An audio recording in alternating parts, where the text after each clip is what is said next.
Recording in progress.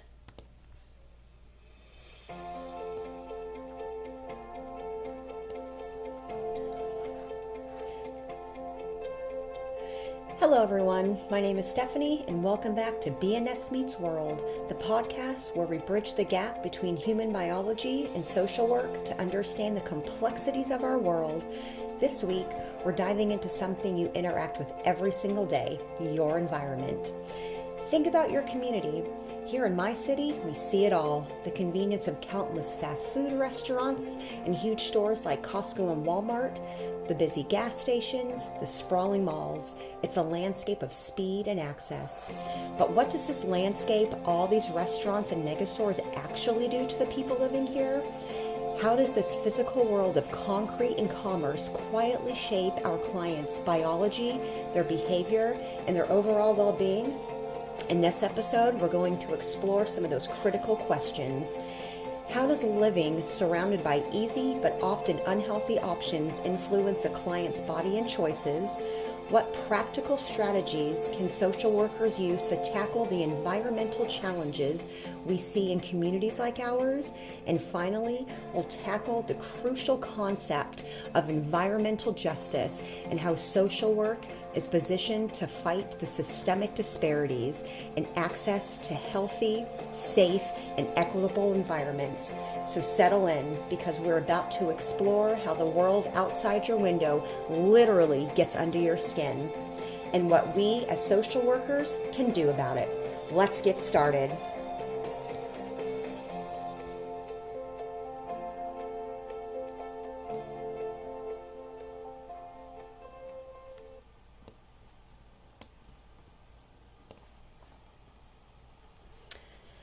My city, like many others, is a powerhouse of commerce. Fast food, gas stations, huge stores like Walmart and Costco, and large malls are everywhere.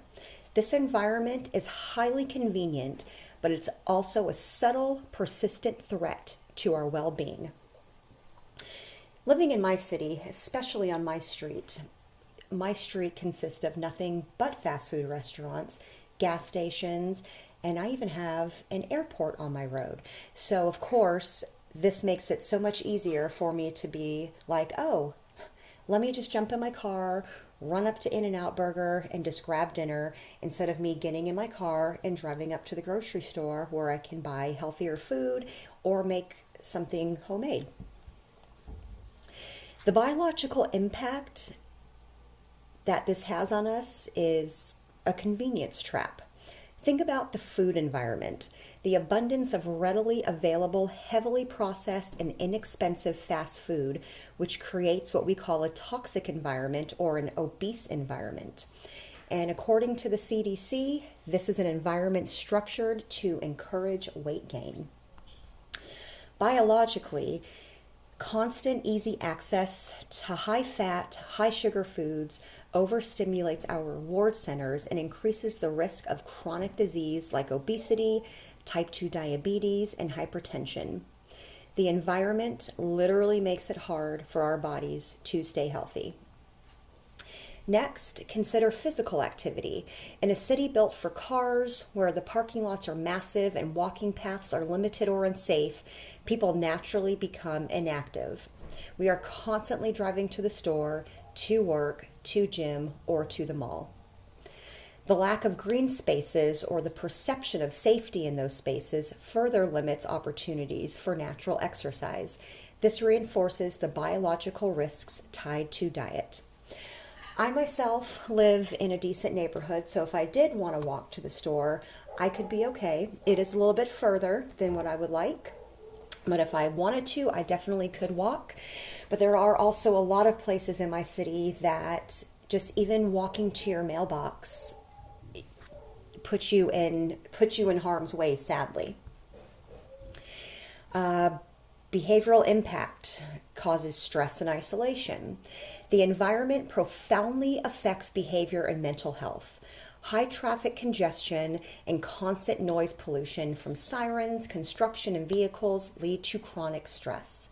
This perpetual state of alert elevates the stress hormone cortisol, which over time impacts sleep, concentration, and emotional regulation. Clients already struggling with anxiety or behavioral issues might actually be reacting to the constant stress of their surroundings.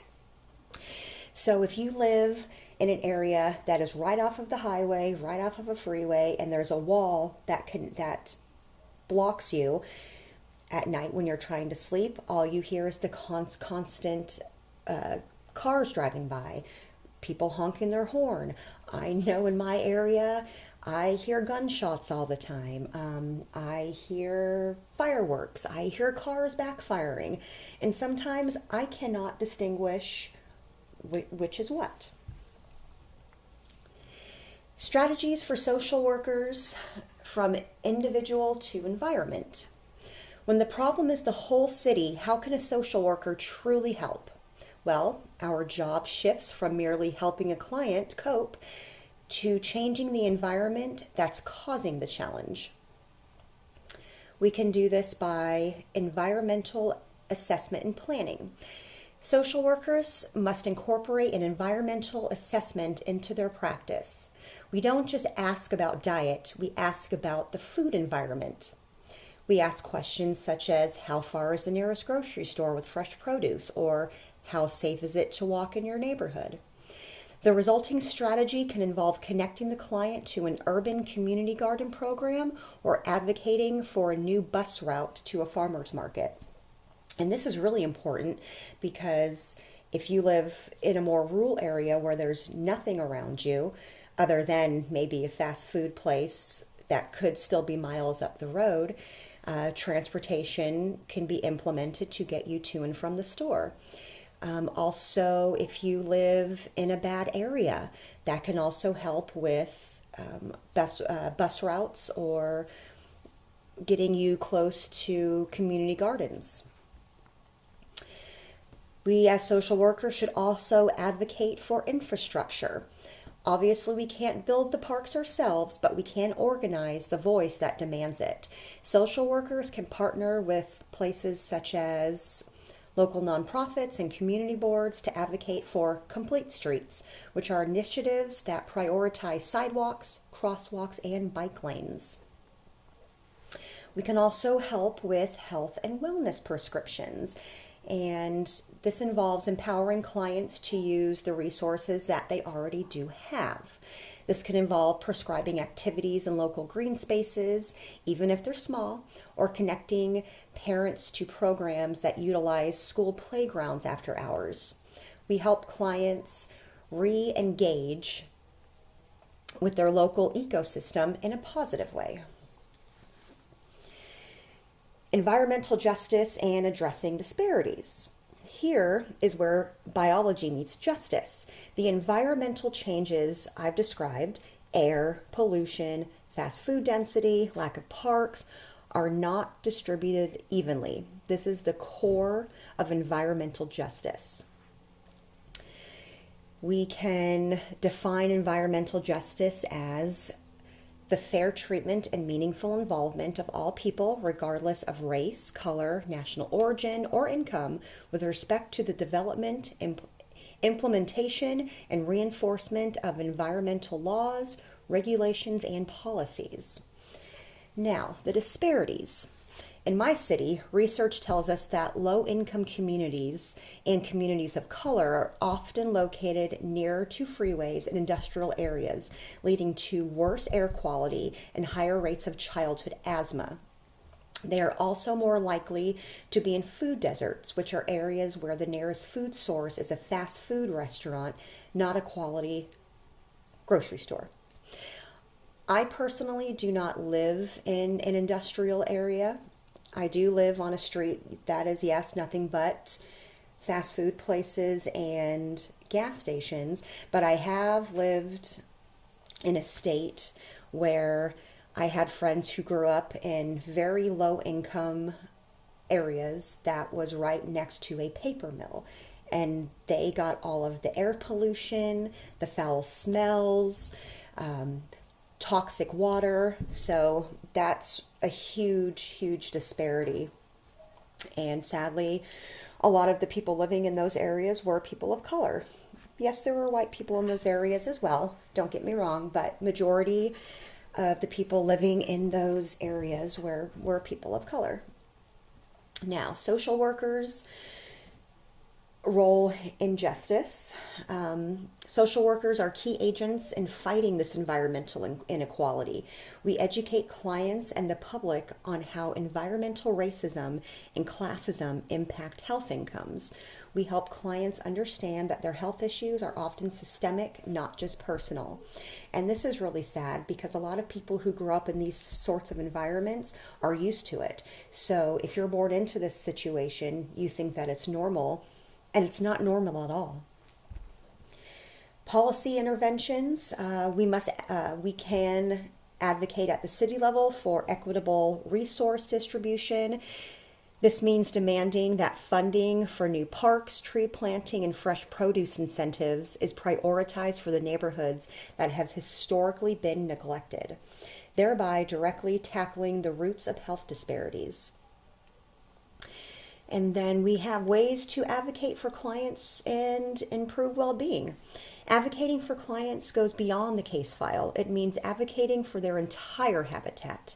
And I am going to discuss 2 powerful ways that we can step up our environmental advocacy. The first one is leading a neighborhood asset mapping. I can organize clients, community leaders, and students to map the neighborhood.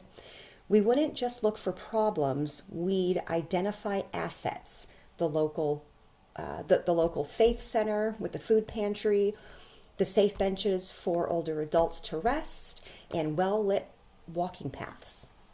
We then use this map to create a client-informed action plan for the city council. Second, we can lobby for healthy zoning. I would join local efforts to influence city zoning boards and planning commissions. We can advocate for policies that use zoning to promote health, such as implementing buffer zones between industrial pollutants and residential areas, offering tax incentives for developers who build mixed-use properties that include a grocery store or accessible public space, and restricting the number of new fast food chains operating near schools. Now, the city I live in has an apartment complex that is so huge that it actually has a grocery store inside of the complex, which makes this so much easier for people who might not have access to a vehicle, the stores are too far, or even people who could maybe take the city bus, but they need to do like their big grocery shopping for the month, and having, we'll just say 50 plus grocery bags, having to walk back to the bus stop, waiting there, getting back on the bus is really just unrealistic. I mean, people have to do what they have to do, but sadly it's very unrealistic.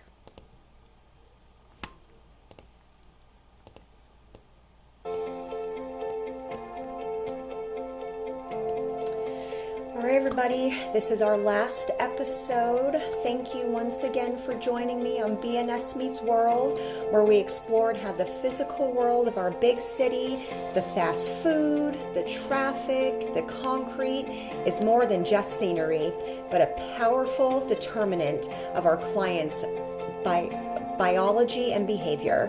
Remember, as social workers, our job is to fight for environmental justice and advocate for changes that create health equity, turning that toxic environment into one that supports well-being for everyone. Thank you so much and have a great rest of your day.